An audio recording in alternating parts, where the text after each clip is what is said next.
You all remember this scene from Shrek, right? Fiona wakes up, strolls into the forest, and belts out the movie's main lyrical theme with a little bluebird.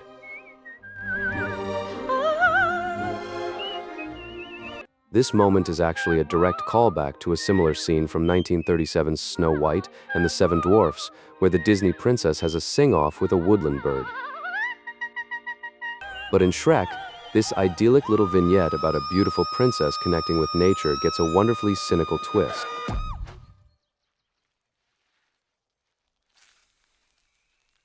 And that's just one example of how Shrek completely changed the game for fairy tale movies and turned our idea of children's animation upside down.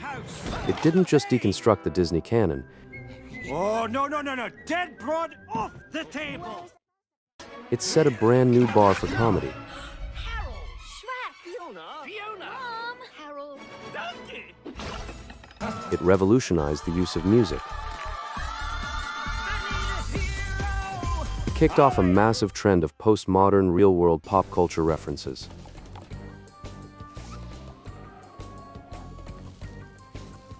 So, how exactly was Shrek so ahead of its time?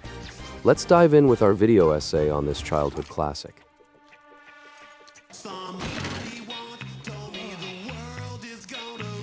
Back then, with the animation scene dominated by Disney fairy tales featuring princesses in gorgeous gowns, greenlighting a fantasy comedy about a green ogre who washes his face with mud and farts in a swamp seemed like a massive gamble. Audiences were used to coming-of-age stories about naive heroines experiencing their first crush, while fighting some ugly-looking evil. At the same time, those princesses were often passive and submissive, frequently getting overshadowed by colorful and charismatic sidekicks, only to end up with the rather questionable ultimate prize of becoming a traditional housewife. Good triumphing over evil, the beast magically transforming into a handsome hunk, the glorification of traditional values, valiant princes, and defenseless damsels in distress. All of this was baked into the DNA of kids' animation. But Shrek took those familiar tropes and flipped the script entirely. Sure, the movie kicks off like a cookie-cutter fairy tale with a princess locked in a tower waiting for her Prince Charming. But the creators immediately refused to play by the established rules. Our main guy is far from the flawless young savior we're used to seeing in Disney flicks. His very first on-screen appearance is him stepping out of a wooden outhouse with toilet paper stuck to his foot. Shrek is a grumpy ogre who only agrees to rescue the princess so he can get his swamp back and be left alone. Hey, back! I warn ya!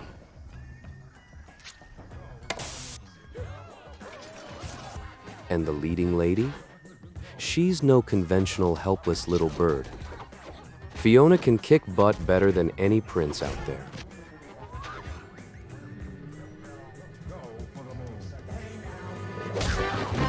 Way before Disney princesses evolved into the strong, independent characters we know today, Fiona was serving as a badass role model for young girls in the audience.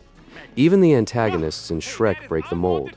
Take the dragon guarding the tower, for instance. She turns out to not be evil at all, just severely touch-starved and lonely. Meanwhile, the actual big bad is a complex, pint-sized capitalist with a massive inferiority complex. Shrek builds its parody vibe by layering in a ton of references to both pop culture and real life. The entrance to Farquaad's castle hilariously roasts the brutal queue lines at theme parks, a very obvious jab at Disneyland. And Fiona's brawl with Robin Hood's merry men? A straight-up homage to The Matrix. This postmodern approach perfectly complements the bold humor that playfully winks at the adult audience. The jokes in Shrek constantly walk a tightrope between clever parody and cheeky provocation. I told you I find it. So, that must be Lord Farquaad's castle. Oh, that's the place. Do you think maybe he's compensating for something? What older viewers remember most fondly, though, are the spicy, slightly inappropriate jokes carefully hidden just for them. Shrek was the first major studio project that dared to build its comedy around these kinds of thinly veiled adult innuendos. But it didn't completely ditch traditional visual gags either. The movie constantly subverts expectations wake up! What? and even leans into classic slapstick comedy. Come on, y'all! Then I saw her face. Now I'm a believer. Another huge feature that sets Shrek apart from classic animated fairy tales is its approach to music. Instead of writing original, show-stopping musical numbers just for the film, the creators went with a compilation score.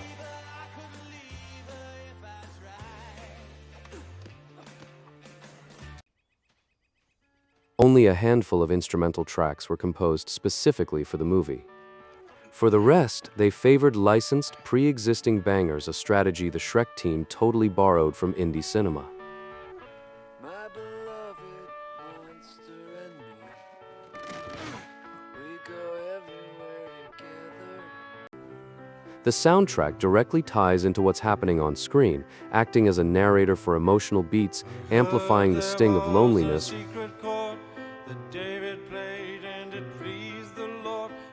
or hyping up a montage about overcoming a bad reputation.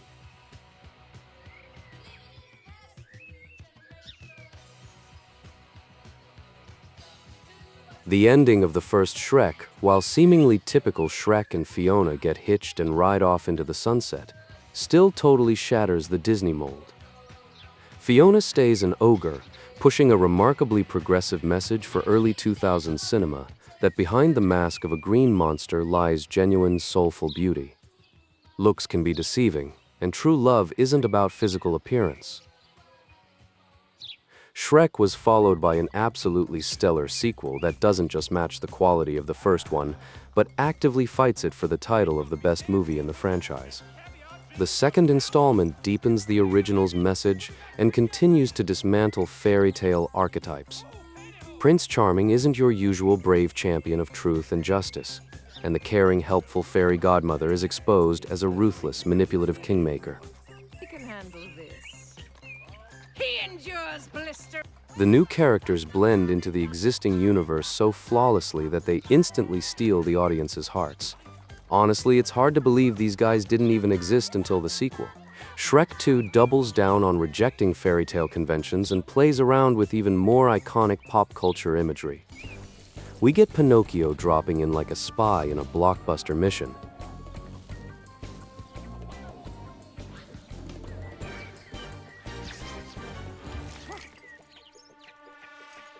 Shrek and Fiona sharing an upside-down kiss straight out of Spider-Man, and the ring toss moment perfectly mirroring that legendary scene from the Lord of the Rings trilogy. The creators pushed the boundaries even further with humor you'd never expect in a kid's movie, like literally making a joke about contraband substances. That's no mine. And they graduate from parodying theme parks to roasting the entire entertainment industry. Far, Far Away is basically a funhouse mirror version of Hollywood. Prince Charming flexes for the cameras on the red carpet. Panicked citizens flee from one Farbucks coffee shop right into the one across the street. And tourists buy maps showing where all the local celebs live.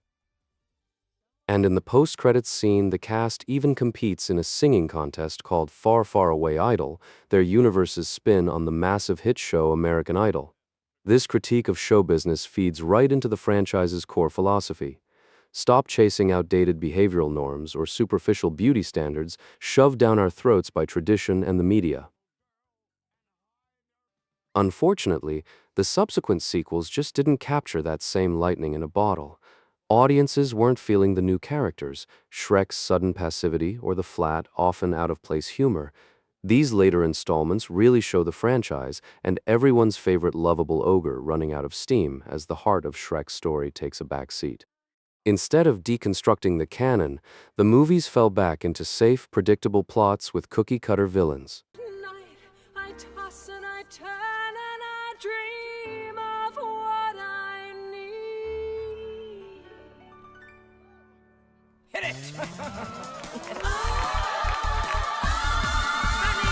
Over the past 2 decades, Shrek has evolved into an absolute cultural juggernaut. Countless shout-outs in movies and TV shows. An annual September fan convention called Shrekfest. An army of cosplayers, fan reanimations, and of course, the god-tier memes. The franchise didn't just impact kids' animation, it left a massive footprint on all of pop culture. It paved the way for a whole wave of blockbuster animated movies that kept audiences of all ages hooked with their edgy, fearless humor. Shrek permanently cemented his swamp in the hearts of millions of fans worldwide and, incredibly enough, remains just as relevant, fresh, and iconic today, over 20 years after he first hit the big screen. If you made it to the end of this essay and enjoyed it, please drop a like and subscribe to the channel. It really means the world to me, and it gives me the motivation to put even more effort into creating new deep dives into the movies we love.